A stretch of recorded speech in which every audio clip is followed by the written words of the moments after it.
বরাক দর্পণ studio. নমস্কার, news Barak দর্পণ studio থেকে আমি সঞ্জন কুমার প্রকাশিত। শুধু দর্শকবৃন্দ, আজ দেশ ও বিদেশের কিছু গুরুত্বপূর্ণ খবর আপনাদের কাছে এক ঝলকে পৌঁছে দিতে চাই। রাজ্যে পঞ্চায়েত নির্বাচনের প্রথম পর্ব চলাকালীন চোরা শিকারীরা 3টি হাতিকে গুলিবিদ্ধ করে শিকার করেছে। ঘটনাটি সংঘটিত হয়েছে পানবাড়ি রেঞ্জের ভারত ভুটান সীমান্তের পালেংচি বিট থেকে কিছু দূরে মানাহ জাতীয় উদ্যানের ভিতরে। প্রকৃতিপ্রেমী সংগঠনের পক্ষ থেকে চোরা শিকারীদের বিরুদ্ধে বন বিভাগ কঠোর অবস্থান নেওয়ার জন্য দাবি তুলেছে। পাকিস্তানের হয়ে গুপ্তচর বৃত্তির অপরাধে রাজস্থানের গোয়েন্দা বিভাগ পাঠান খান নামে রাজ্যের জয়সালম জেলার এক স্থানীয় বাসিন্দাকে গ্রেপ্তার করেছে। পাঠান খান নিজ বিবৃতিতে স্বীকার করেছে 2013 সালে পাকিস্তান ভ্রমণকালে পাক গুপ্তচর সংস্থা ISI সংস্পর্শে আসেন। তার বিরুদ্ধে অফিসিয়াল সিক্রেট অ্যাক্ট 1923 এর অধীনে মামলা রুজু করা হয়েছে। পহেলগাঁও হামলার দায়িত্ব NIA নেওয়ার পর থেকে 100 দিনেরও বেশি স্থানীয়কে আটক করে জিজ্ঞাসাবাদ চলছে। তাদের মধ্যে 20 জনের একটি তালিকা তৈরি করেছে NIA, যাহারা লস্করি তৈবার হয়ে আন্ডারগ্রাউন্ড ওয়ার্কার হিসাবে কাজে যুক্ত ছিল। 10 দিন আতঙ্কবাদীরা বৈশারণ এলাকায় লুকিয়ে থাকা অবস্থায় রসদ সরবরাহে কাহারা যুক্ত ছিল, তালাশি অভিযান চলছে।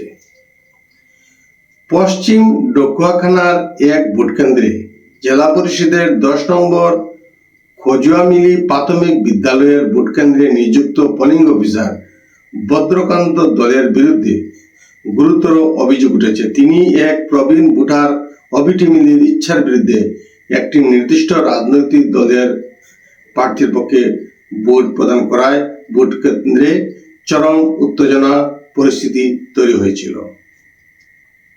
ভারত সরকার আন্তর্জাতিক মঞ্চে পাকিস্তানকে কুণ্ঠসা করার কথা ভাবছে।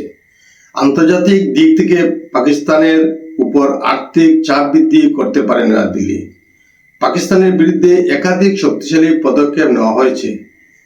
ভারতের অভিযোগ, আন্তর্জাতিক বিভিন্ন সংস্থা থেকে সংগৃহীত অর্থ দেশের উন্নয়নে খরচ না করে পাকিস্তান সেগুলির অপব্যবহার করছে বা সন্ত্রাসবাদকে বাহবা দিচ্ছে। পহেলগাঁও হামলার বদলা নিতে একরকম ধীরে চলো নীতি নিয়েছে ভারতীয় সেনা। ফৌজের এই সিদ্ধান্তে ঢালাও প্রশংসা করেছেন সাবেক অফিসার থেকে শুরু করে কূটনৈতিকবিদরা। বদলা নিতে ভারত এখনো কোনো সামরিক পদক্ষেপ নেয়নি। ঠিক সময় বুঝে প্রত্যাঘাত করবে ভারতীয় সেনা। এয়ার ইন্ডিয়া কর্তৃপক্ষের একাধিক প্রাথমিক হিসাব মতে আগামী 1 বছর পাকিস্তানের আকাশসীমা বন্ধ থাকলে ক্ষতির অঙ্ক প্রায় 5051 কোটি টাকা ছুঁতে পারে বলে আশঙ্কা করা হচ্ছে। পাক আকাশ সীমা বন্ধ থাকলে উত্তর ভারতের শহরগুলি থেকে উড়া আন্তর্জাতিক বিমানের জন্য ভারতীয় বিমান সংস্থাগুলির সাপ্তাহিক খরচ প্রায় 77 কোটি টাকা বাড়তে পারে বলে অভিযোগ করেছেন। আমেরিকার ভাইস প্রেসিডেন্ট জেডি ভ্যান্স 10 দিন পর নয়াদিল্লিকে সংযত থাকার বার্তা দিলেন। পাকিস্তানকে জবাব দিতে গিয়ে বৃহত্তর আঞ্চলিক সংঘাত যাতে না হয়। যখনই ভারত সংঘাতে যাবে তখন কে শত্রু কে বা মিত্র দুয়াশা অবশ্যই কেটে যাবে। এবারে পঞ্চায়েত নির্বাচনে রাজনৈতিক প্রতীক চিহ্ন মনোনীত প্রার্থীদেরকে চিহ্নিত করতে ভোটারদেরকে অসুবিধা শুনতে পাওয়া যায়নি। কিন্তু বিনা রাজনৈতিক প্রতীক চিহ্নে যে কোন দলের সেটা বুঝে ওঠা ভোটারদের পক্ষে কঠিন হয়ে দাঁড়িয়েছিল।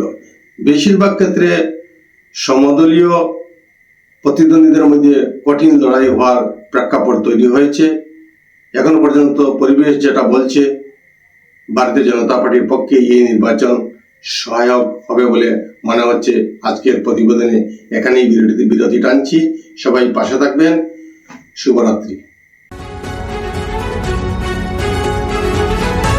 बौराक दर्पण स्टूडियो।